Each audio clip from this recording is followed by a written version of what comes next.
Powered by Pop Art Videoproductie. Sponsored by vechtsportonline.nl. Uz ringa grīdas, un tādējādi tas nebūs noteikuma pārkāpums. Vienmēr sakot MMA, latviski sakot, un holandietis, starp citu, ir trīskārtējs savas valsts čempions tieši šajā divcīņas veidā. 27, lūk pa kreisi jūs viņu redzēsiet. Redzat jau tagad 27 uzvaras, 17 ar nokautu, 5 zaudējumi, tātad 32 profesionālās cīņas. Benelux valstu čempions, ne tikai Holandes. Un Las Vegas kaut kas no hip-hop klāsta. Es domāju, ka jums nav jautājumu, kāpēc viņš izvēlēs ar hip-hop mūziku.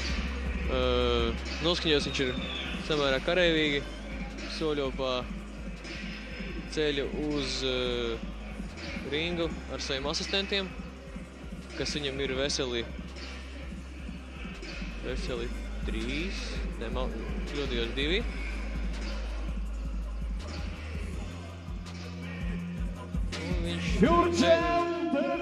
Un viņš seicina Arēnu Rīga. Kā jau teicu, holandieši šajā sportā ir viena no vadošiem Eiropā, ja ne number one pirmie Eiropā. Представитель Белоруссии. Его основной стиль единоборств – джиу-джитсу. To mēs pateicām. Провел 7 боев на профессиональном ринге, из них 6 побед и 1 поражение.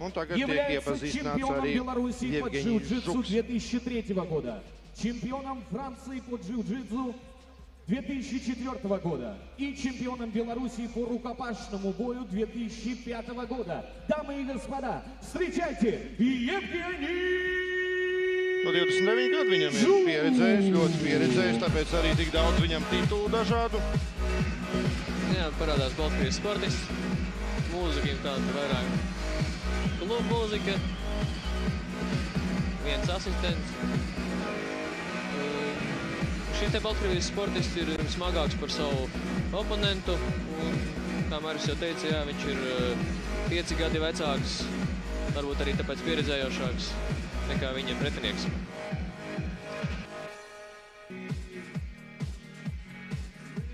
Gribētu atgādināt, ka šai cīņai raundi būs 2 un katrs rauns būs 5 minūtes. Tātad nebūs tik daudz gongu kā iepriekšējā cīņā. Varbūt kāds neredzēja pirmo cīņu, vai arī redzēja tikai beigas, ar ko pati būtiskākā atšķirība ir starp šiem abiem divcīņas veidiem.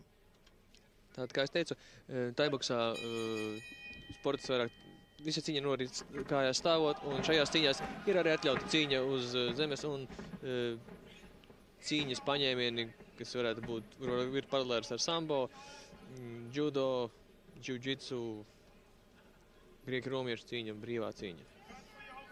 Ko šeit arī demonstrē sportisti, viņi jau ir aizgājuši cīņa parterī, un vajag ir noteikt, kurš no viņiem būs dominējošais.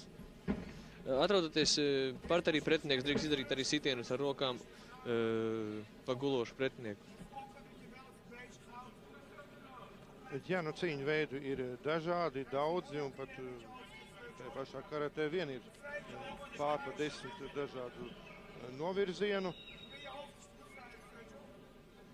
Tas arī ir saprotams nedaudz tādā ziņā, ka komerciāli, vairāk veidu, vairāk čempionu un tā tālāk. Kādu komentēt šo brīdi, kas notiek? Šobrīd viņi, referīs pārtrauc šo cīņu, viņi mēģināja, katrs no sportistiem mēģināja izdarīt kādu no savu paņēmieniem, iziet uz kaut kādu no pieejamajām, kā teikt, atrast atslēgu, lai atslēgtu pretinieka aizsardzību. Tad holandes sports izdarīja vienu no tiem, ko mēs pārsveidām pārkāpumiem, izdarīja sitienu cirkšņu rajonā. Protams, viņš atvainojas savam oponentam. Gan tiesnesim, gan pretiniekam atvainojās, pauze. Tas viss ir saprotams. Gribētu atgādināt, ka Ja kāds tikko mums pieslēdzies, tad sportists no Holandas ir zilajos šortos un sportists no Baltkrievijas ir melnajos šortos.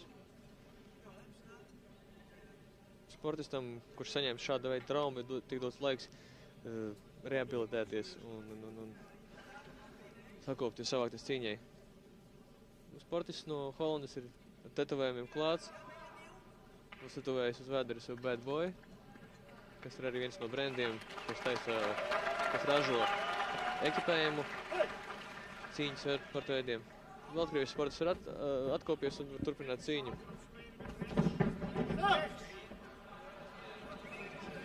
Atkal notiek. Jā, atkal tieši tas pats. Un tas ir brīdinājums. Tieši tā, jā. Un tiek dots taimauts minūti laika atkopties. Kā mēs redzējām, Holandas sportists ir nesaprašanā, kāpēc tā. Varētu mēs noprast, viņš to speciāli noteikti nedara, vienkārši apstākļi tā viņam sakrīt, kad viņš izdara šādu veidu pārkāpumu.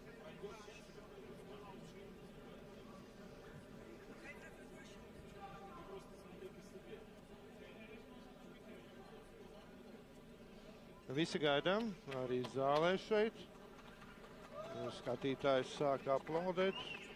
Tas nozīmē, ka laikam Baltkrievijas sportists tomēr celsies un turpinās cīņu.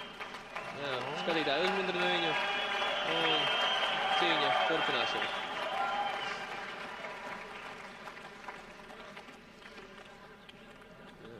Holandas sportists atkal atvainojās. Jā, neizstāsta, ka viņš pēc tādu ļaunprāšu viņš neizskatās. Tieši tā, tas vienkārši tāda apstākļa sakritība, kad iespējams, ka viņš pat uzrāsa. Holandietis piedāvā savu sevi uz...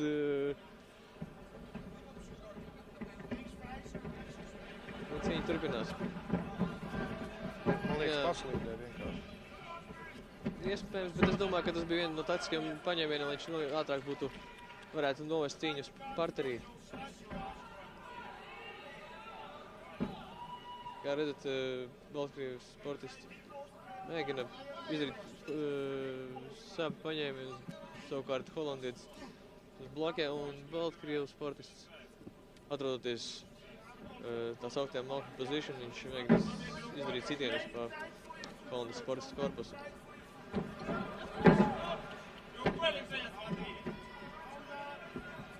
Holandas sportisti mēģina izlaust Baltkrievam roku, bet Baltkrievs paspēja izrauties. Nē, kost nevar, bet starp citu ir cīņu veids, kur tas ir atļauts. Jā, ir tāds viens cīņas veids, kur tiek piekops arī šāda veida uzbrukumi. Un tas ir nākušais solis jau uz tā saucamā street fighting, uz ielu cīņām, kad tiek atļauts viss un visur. Nu jā. Taisonam būtu labas izredzes varbūt, bet tas tā viss katrā ziņā joki mazi, cīņa ir ļoti nopietna. Jā, žēl, ka mēs neredzam precīzi, cik ir laiks palicis. Bet rauns beiga puse. Bija pārtraukumi 2.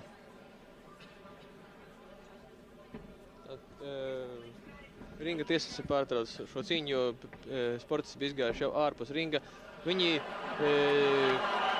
jā, varbūt skatītāji nav izpratuši, bet tā parasti notiek, kad ja sports izlien ārpus ringa, tiesas viņus iesauc ringa centrā un viņi nostājas tieši tādās pašās pozās, pozīcijās, kādās viņi atradās, kad izgāja ārpus ringa, lai varētu cīņu turpināt.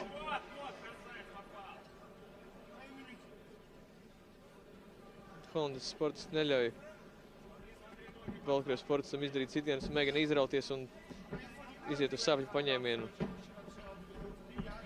Viņam tas kā sanāk, bet tomēr ne, Baltkrievijas sportists paņēmis viņu un mēģina nokartīt no sejiņa.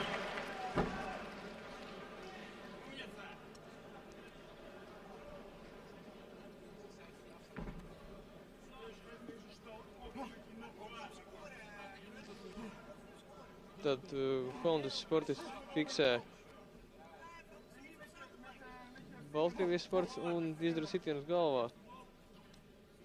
Šeit ir tā, ja jūs esat tādā pozīcijā, kad jūs esat augšā, kā šobrīd atrodas Baltkrievijas sportists, jums jāmēģina pēc iespējas tuvāk pielikt galvu pie oponenta ķermeņa, jo tad pretiniekam grūtāk trāpīt.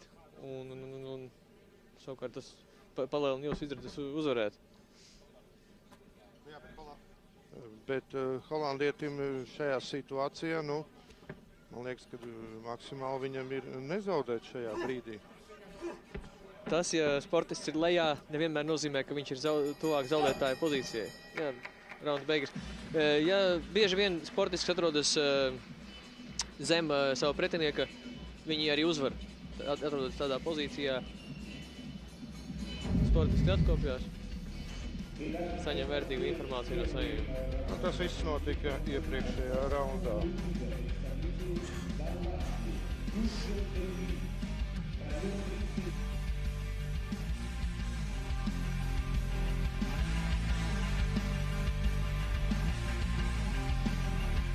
Vispār pavērojam tiešām šos te panākumus, tad abi ir ļoti pieredzējuši.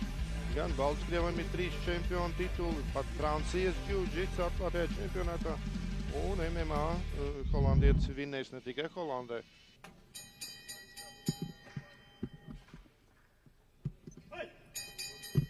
Tātad otrais rauns ir sācies. Atgādinu, ka rauns ir 5 minūtes.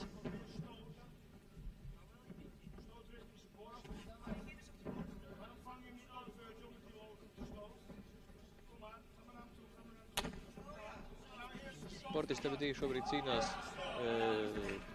stāvus, izdara vairākus lokikus un Holandas sportists paņēmis un met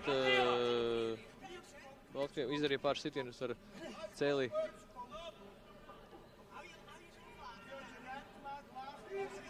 Tad Baltkrievs mēģina saslēgt Holandas sportistu tā saucamajā trīsstūrī, bet tas viņam izslīdējis cauri ir. Trīsstūris ir, kad pretinieks tiek ieslēgts starp kājām un kājas abi ceļgali un gurni izveido kā trīsstūri, no kura nav neiespējams, bet ļoti grūti tikt ārā.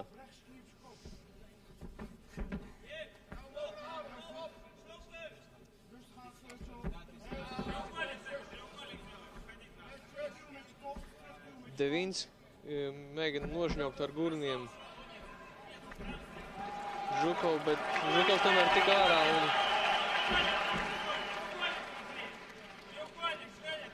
šobrīd izskatās, ka jā, Devins ir saslēdzis trīsstūrī Baltkrievijas sportistu. Jā, Baltkrievijas sportists kapitulē. Vienmēr sakot, viņš padodās, zaudē šajā cīņā un uzvarētājs ir holandietis. Jurģils Devins, jā. Nepavelti mēs teicām par Holandi, kādi tur labi meistari, un to jūs arī tagad redzējāt šeit paši arēnā Rīga. Holandietis demonstrē ļoti baudāmu tehniku cīņai parterī, kur varētu vilkt paralēlis ar brazīliešu jiu-jitsu vairāki elementi ir no šīs cīņas. Un pāris pozēšana fotogrāfam, atkal neiztrūkstošās ringa meitenes. Cīņam šī bija baudām.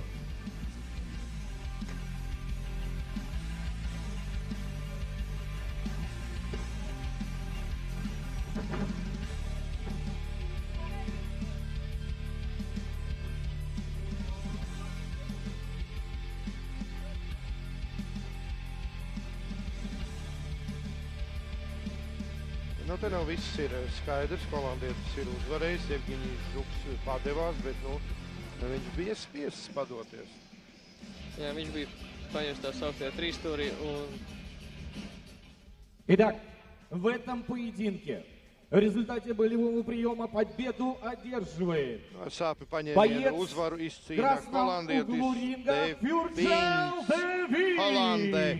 Bet es ceru, ka mans kolēģis Davids Ernštreits ir sagatavojis kādu interviju. Jurģils Devins. Аплодисменты его сопернику, представителю Белоруссии Евгений Жук.